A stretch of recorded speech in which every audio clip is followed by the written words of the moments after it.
Here's how to effectively clean your pocket ventilator mask according to CDC standards.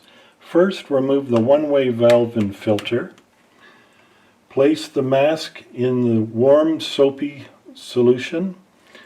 Make sure you're wearing disposable gloves. You want to clean inside the mask, the cushioned mask as well as the outside of the mask and around the port where the one-way valve and filter go. This is how to do it. Inside, you give it a good clean. Once you've thoroughly cleaned the mask, then you want to add 1/4 cup for every gallon of water with regular unscented liquid bleach, like so.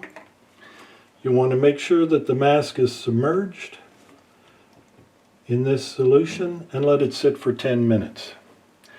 Once the mask is set for 10 minutes, then you want to use fresh, clean water and thoroughly rinse the mask, making sure you've removed all the soapy residue from the mask, like so.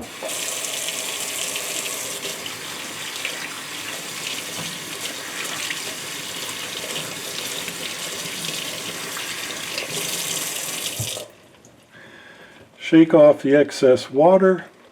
Allow the mask to sit and air dry. Once thoroughly air dry, then you want to use a fresh one-way valve and filter. Place it back on the mask, collapse the mask, and put it in its storage case.